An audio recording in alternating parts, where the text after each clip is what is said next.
오늘 본문은 바울이 이제 로마의 최고 법정인 황제의 법정의 상소함으로 인하여 이제 가이사랴에서 로마로 향하는 그러한 길이 시작되는 바로 그 본문이 되겠습니다. 세상에서 볼 때는 죄수로 한 사람의 죄수로 재판을 받으러 가는 여정이지만 영적인 눈으로 볼 때 이것은 로마를 선교하고 이제 로마를 하나님의 나라로 기독교의 나라로 만드는 놀라운 복음 전파의 역사적인 여정이 되는 것입니다. 이처럼 우리가 가진 이 세상의 삶의 임무, 삶의 모습은 세상적인 것과 영적인 것이 다를 수가 있습니다. 바울은 지금 세상적으로는 죄수이지만 영적으로는 선교사입니다. 세상적인 신분은 죄수이나 영적인 신분은 하나님의 복음을 전하는 빛의 사자입니다. 우리에게 중요한 것은 영적인 신분인 줄 믿습니다. 물론 세상적인 지위와 명예도 있으면 나쁠 것은 없겠지만 우리가 그럼에도 불구하고 우선해야 할 것은 우리의 영원한 신분은 저 하늘에 있는 영적인 신분이요 영적인 사명이 더 중요한 것을 우리는 꼭 결단하시기를 바랍니다. 오늘날 많은 세상의 사람들은 영적인 신분보다는 세상적인 신분에 목을 매고 조금이라도 내가 더 가졌다는 걸 과시하고 싶어 해서 더 좋은 집, 더 좋은 차, 더 좋은 옷 보이는 것에 그렇게도 많이 과시를 하려 하지만 그러나 그러한 신분은 세상적인 것이요 우리의 진정 영원하고 우리가 바라봐야 할 영원한 신분은 저 하늘에 있음을 오늘 말씀 속에 꼭 확인하시고 우리도 결단하고 나에게 주신 이 귀한 신분이야말로 세상의 그 어떤 것도 감히 당할 수 없는 하나님이 주신 귀한 길임을 기억하시기를 바랍니다.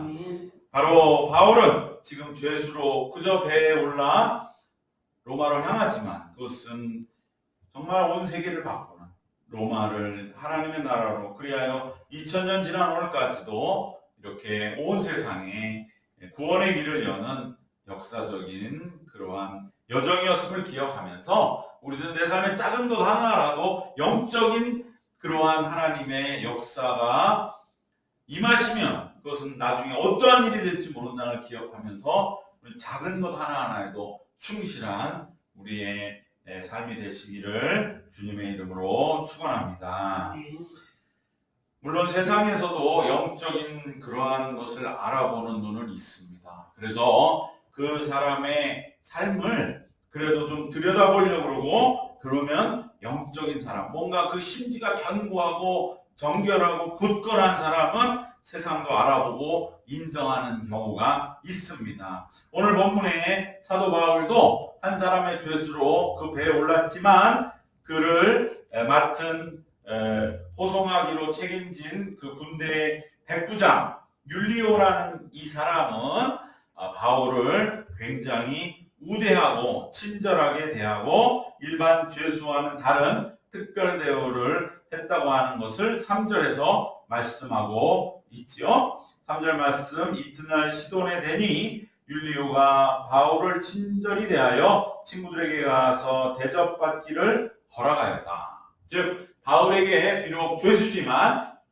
어느 정도 자유를 허락해서 일종의 보석같이 신청을 받아들여서 시돈에 있을 적에 그가 복음을 전할 때 함께 동역했던 이들을 만날 수 있는 다시 배가 출발하기 전까지 돌아올 것을 믿고 그에게도 자유를 주는 이러한 뭔가 좀 다른 그러한 대우는 바로 영적인 자들, 신실함이 있는 자들에 대해서 세상도 그것을 아예 모르고 몰라보고 하지는 않는다는 것을 우리는 기억해야 할 것입니다.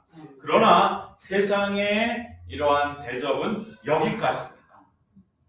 어느 정도 자기도 나도 이제 영적인 어떠한 일에 관심이 있다면서 편의를 봐주지만 결정적인 자기 이해가 걸릴 때 세상이 자기 몫을 챙겨야 할 바로 그때는 오히려 이전에 주었던 편의와 그러한 친절은 더 매정하게 무시되고 배반되고 심지어 그렇게 심하게 자기 주장을 하면서 영적인 판단에 대하여 대적하거나 멸시하는 때에 더 큰 상처를 어떻게 보면은 믿는 자들이 받는 경우가 있습니다. 그렇기 때문에 우리는 세상의 알량한 대접에 대해서 너무 그것에 연연할 필요 없다. 여기서 율리오가 바울을 이렇게 시돈에 이르렀을 때 좀 자유를 줬다고 해서 바울이 그것에 대해서 뭐 크게 그것을 대단하다고 자기 자신을 바울이 여긴다든지 이제 이 사람도 내 말을 듣는구나 이렇게 생각할 이유가 없다는 거죠. 그러한 세상이 어떤 베푸는 그러한 대접에 신경 쓰지 말고 우리는 오직 하늘의 상급을 바라보면서 우리에게 주어진 사명의 길에 집중해 나가야 할 줄로 믿습니다. 세상은 호의적일 때도 있고 그렇지 않을 때도 있습니다. 호의적이라고 해서 너무 그것에 대해서 그 일을 뭐 너무 그렇게 좋아해서 그 일에 푹 빠져버립니다. 세상은 그렇게 믿을 수가 없는 그러한 것이기 때문에 나중에 자기 이해가 거기에 걸리게 되면 언제 그랬냐는 듯이 그러한 모든 영적인 가치에 대해서는 더 이상 염두를 두지 않는다고 하는 것을 우리는 체험하게 되는 것이죠. 바로 오늘 그러한 일 곧바로 이제 바울의 여정에서 일어나는 것은 무엇이냐? 그들이 이제 부랴부랴 여기서 말하는 이 아드라무테노 배라고 하는 것은 소위 말하는 섬과 항구 사이를 오공하는 일종의 연락선인 것이죠. 그러니까 한 군데만 직항으로 갔다가 오는 배가 아니고 여러 곳을 이렇게 돌면서 결국 로마로 향하는 그러한 완행열차와 같은 그러한 배가 되는 것이고, 당시에는 이러한 배의 여러 가지 성능이라든지 상황들이 좋지 못했기 때문에 이렇게밖에는 항해할 수가 없는 여건이 되어 있었던 것입니다. 그래서 그들이 굉장히 이 바람을 따라서 또 항해를 해야 되기 때문에 변수도 많고, 그래서 이제 정해진 코스로 쭉 가는 여정들이 여기에 이제 생소한 도시의 지명들이 쭉 나오는데, 바람에 따라서 굉장히 그들의 여정이 이제 좌우되었다는 것이죠. 그래서 꼭 언제 며칠 날 어디에 도착한다 이런 오늘날의 개념으로 생각하면 전혀 안 되는 것이죠. 그러한 여정에 따라서 자연의 상황에 따라서 배는 항해를 하였는데, 그런데 이 지중해 이 당시에 겨울에는 항해를 안 했다는 거예요. 그때는 너무 위험하고 바람이 너무 강해서 특별히 11월부터 3월까지는 항해가 중지되었고, 11월 전 9월 중순부터 항해는 굉장히 위험한 것으로 여겼었다는 것이죠. 그러니까 이들이 로마 향해 출발했지만 겨울이 오기 전에 가면 좋겠는데, 오늘 이 말씀에서는 9월 15일 또 11월 오기 전에 그만 로마로 가지 못하고 중간에 멈춰서게 된 것이 어디냐? 바로 미항이라고 하는 섬에 멈추게 되었다는 것입니다. 8절에 보면 간신히 그 연안을 지나 미항이라는 곳에 이르니 라세아 시에서 가깝더라. 바로 이 미항이라는 곳에 발이 묶이게 됐어요.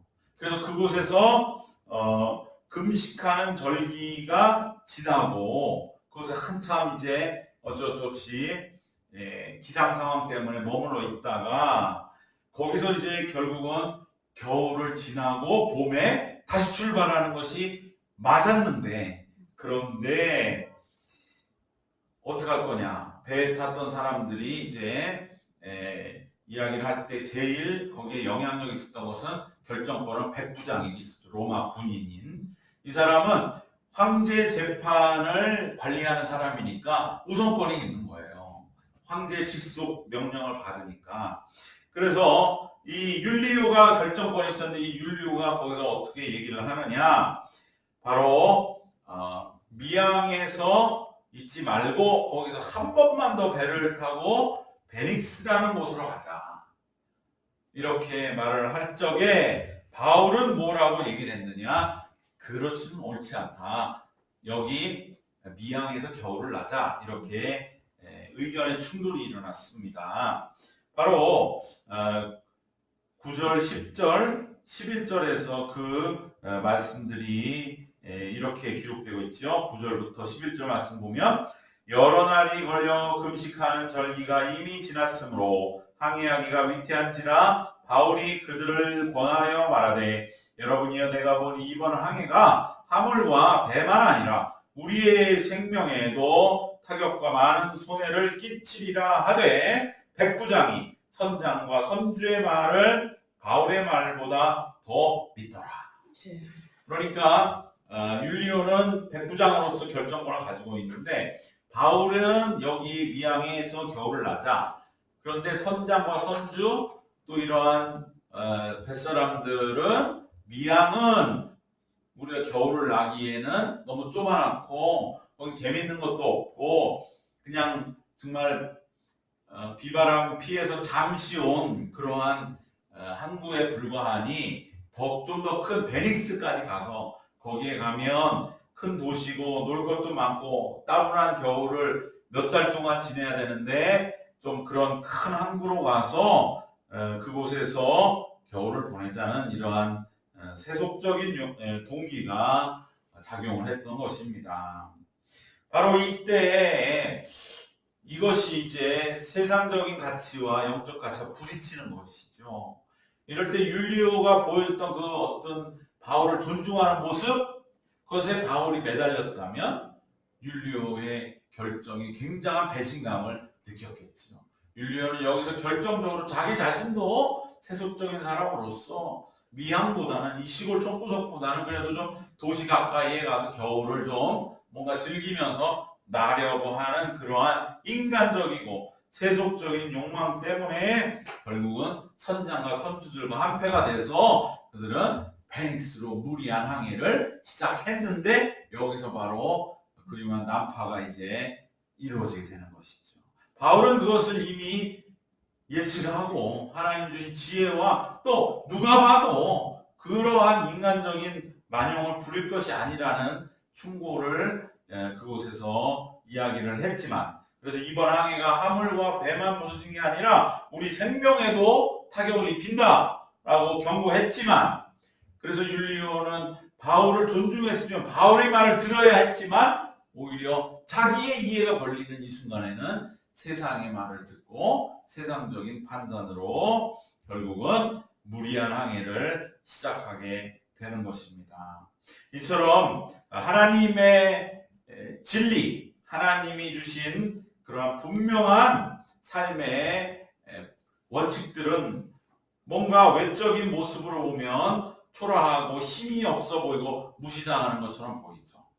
바울은 죄수의 몸인데 물론 영적인 어떠한 그러한 면모가 있다 할지라도 율리오의 입장에서는 또 선장과 선주들의 입장에서는 한낱 죄수가 저렇게 말을 하는 것 그거 신경 쓰지 맙시다. 우리가 훨씬 더 저 사람들보다 사회적으로 지위도 높은데 저 사람 말에 뭐 겁먹을 거 있습니까? 우리 베닉스로 갑시다. 이렇게 된 형국인 것을 우리가 볼 때에 진정 우리의 이 진정한 하나님의 진리의 목소리는 때로 세상의 그러한 교만과 그 모습들에 무시당하는 것 같고 초라한 바울의 행색에서 나오는 그러한 말이라 힘이 없어 보였어. 내가 이런 말을 했으면 뭐 저 사람들 콧방이나 낄까? 그렇더라도 하라는 거예요. 그것은 하나님이 책임지시고 하나님이 말씀하신 내용이기 때문에 그 겉모습은 힘이 없어 보이고 무시당하고 초라해 보여도 그 말은 그들의 마음에 가서 꽂힌다는 것이죠. 그러니까 우리들도 뭔가 내가 이것은 주님이 주신 말 한마디 내 입에 담아주셨다 이렇게 생각하면 내가 이 말하면 저 사람이 또 정말로 나를 엄청나게 공격할 것이고 또 무시할 것이고 뭔가 좀 우습게 여긴다지 몰라. 아니면 아예 안 들을지도 몰라. 이렇더라도 하나님 내 입술에 담아 주신 것은 말해라. 그러면 그 사람 그 순간 엉뚱한 반응을 해도 그 마음에는 쌓인다는 거예요. 근데 우리는 되게 인간적인 두려움 때문에 그런 것을 꺼릴 때 그러지 말고 그것은 하나님이 책임지시니까 그대로 우리가 하나님 주신 말씀을 전하게 되면 그것은 나중에 반드시 이루어진다는 거죠. 그때 그 사람들은 진정으로 그 말씀이 진리였다는 걸 깨닫게 되고 진리의 능력은 그렇게 입증되는 것인 줄로 믿습니다. 진리는 어떠한 그 말이 전해질 때 위세나 뭔가 그 굉장한 힘이나 장악력으로 그 말을 새겨듣는 그런 외적인 모습으로 위력을 나타내는 게 아니라 그 분위기로 나타내는 게 아니라 안 들은 것 같아요. 그 사람 무시하는 것 같아요. 쓸데없는 사람도 화내 벌컥 냈어요. 속에는 분명히 그 말은 박힌다 이거예요. 그리고 그 말은 이루어지지요. 하나님이 이루겠다고 하신 말씀이니까 그때의 진리는 입증되는 것이다. 이 진리의 능력은 그때에 입증되는 것입니다. 사도 바울도 지금 이 순간 입에가 지금 무리한 운항을 하면 난파됩니다. 그 순간에 들은 척도 안 했을 거예요. 당신 죄 쓰면서 뭘 안다고 배 맨 3등칸 맨 밑바닥에 그곳에 있어야 할 사람이 무슨 쓸데없는 재수없는 소리 하냐. 심지어 그러나 세상적으로도 말했을 줄 몰라요. 그러나 진리가 그때 무시당한 것이 아니라 그 말은 반드시 성취됨을 통하여 입증되는 것이다. 그것을 기억하면서 우리도 주님의 말씀을 담대하게 전하는 주님이 내 입에 담아주신 말씀은 그냥 내 혼자 말하듯 해도 됩니다. 그렇더라도 반드시 그 능력이 입증될 줄 믿습니다. 마지막으로 이들이 이제 무리한 항해를 떠난 그래서 겨울을 나는 과동하기로 예전에는 그렇게 기록되어 있었죠. 지금은 12절에 보면 그 항구가 겨울을 지내기에 불편하므로 거기서 떠나 아무쪼록 베닉스에 가서 겨울을 지내자 하는 자가 더 많으니 베닉스는 그레데 항구라 한쪽은 서남아 한쪽은 서북을 향하였더라. 바로 이 그레데 섬에 인접한 큰 항구 베닉스 그곳에서 겨울을 나자고 하는 자가 더 많았다는 것입니다. 세상은 언제나 이렇게 욕망으로 들끓고 있는 것이죠. 그 욕망이 막 요구 조건을 내세우면서 막 들썩들썩할 때는 참 것은 감당하기 어려운 것입니다. 그러나 그때 바울이 그래도 분명히 이 말을 했기 때문에 나중에 실제 그 일이 일어났을 때 사람들은 전부 그에게 이제 의지하게 되는 것이죠. 이 말을 그냥 입에 삼켰더라면 그러한 일이 일어나도 바울은 또 할 말은 없는 것이죠. 당신도 뭐 아무 소리 안 하는데 썼잖아. 이렇게 말할 수 있죠. 그러나 이 말을 듣든 안 듣든 해놓으니까 나중에 그 말 들었던 사람은 그래 바울이 정말 옳았구나 이렇게 여기게 되면서 새로운 그러한 하나님의 역사가 시작되는 것입니다.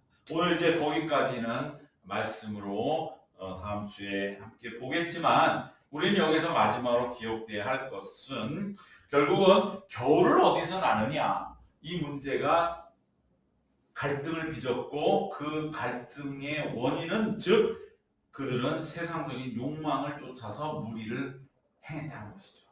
이것은 오늘날 우리의 삶과 동일합니다. 오늘날 많은 사람들이 패망하는 이유는 세상의 욕망에 끌리기 때문입니다. 겨울이라고 하는 것은 어떻게 보면 안식의 기회죠. 우리가 세상도 바쁜 것만은 아니에요. 안식의 때가 있어요. 그런데 오히려 믿음이 없는 자는 그 안식의 때에 진정으로 안식할 수 있는 걸 몰라요.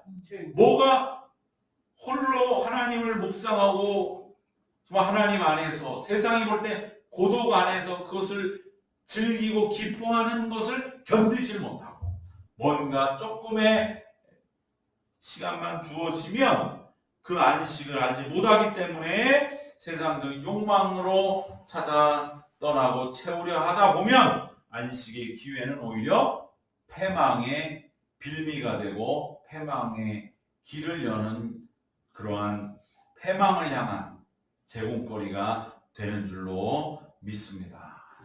그 때문에 우리는 이 믿음이 아니면 우리에게 주신 안식도 제대로 안식하지 못한다.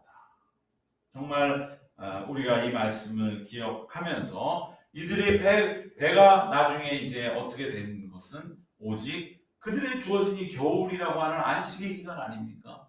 그 고된 항해 속에서 그래도 몇 달을 육지에 머물면서 정말 심신을 해독할 수 있는 그 기회를 오히려 세상에게 이끌려 그것을 쫓아가다가 결국은 큰 생명의 위기와 모든 걸 잃어버리는 패망의 빌미가 되고 만 것을 보면서 우리의 이 안식도 믿음이 아니면 진정한 안식이 되지 못한다 라고 하는 것을 기억하시고 정말 우리에게 이 믿음 주신 것이 얼마나 감사하고 이 믿음 때문에 우리 안식도 할 수 있는 것이다.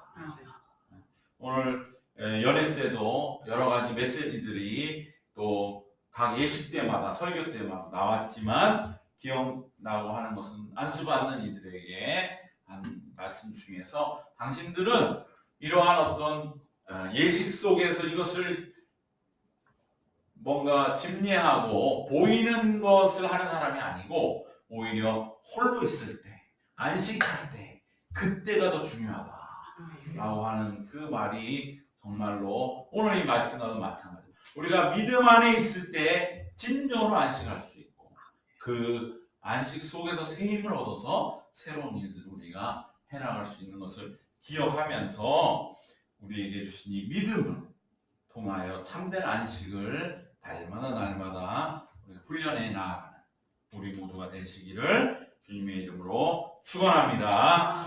오늘 말씀 세 가지로 정리하겠습니다. 첫 번째로는 세상에서도 영적인 그러한 사람들을 인정하지만 그것에 우리는 좌우돼서는 안 되고 우리는 언제나 주님이 주신 그러한 하늘의 상급을 바라보며 사명에 집중해야 할 줄 믿습니다. 우리의 세상적인 신분이 중요한 것이 아니라 우리의 영적인 신분이 중요한 것을 다시 한번 마음에 굳건하게 결단하시기를 바랍니다. 진리는 외적인 모습으로 보면 초라하고 힘이 없고 무시당하는 것 같으나 그대로 성취됨으로 인하여 진리의 능력이 입증되는 것을 기억하시기를 바랍니다.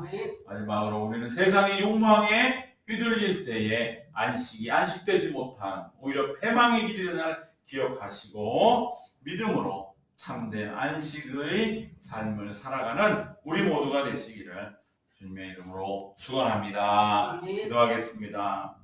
은혜와 사랑이 충만하신 주님, 이제 새로운 여정을 떠나는 사도 바울의 뒤를 우리가 따라가면서 우리의 신분이 바울의 신분은 한낱 세상적으로는 죄수였지만 그는 정말 하나님의 복음을 전하고 세계의 역사를 바꾸는 그러한 하늘의 신분의 사람이었음을 기억하면서 오늘 우리들도 세상적으로 진리의 목소리는 때로 초라하고 힘이 없고 무시당하는 것 같아 보일지라도 그것이야말로 참된 목소리고 하나님의 진리는 성취를 통해 입증됨을 우리의 삶에도 나타내고 체험하도록 이끌어 주시옵소서. 네, 우리가 세상에 휘둘리지 아니하고 믿음 안에서 참된 안식을 통하여 우리에게 삶의 모든 사탄과 악의 어려움들을 제거하고 내게 주신 믿음의 길을 걸어가는 남은 생이 되게 하여 주시옵소서. 우리들의 로마의 여정이 바울의 여정이 되게 하여 주시고 더욱더 믿음 안에 굳건히 서서 주님과 동행하는 그래야 우리들도 믿음과 진리의 길을 더욱더 담대하게 우리 이웃들과 함께 걸어가는 우리의 앞날이 되게 축복하여 주시옵소서. 감사드리오며 예수님의 이름으로 기도드리옵나이다. 아멘.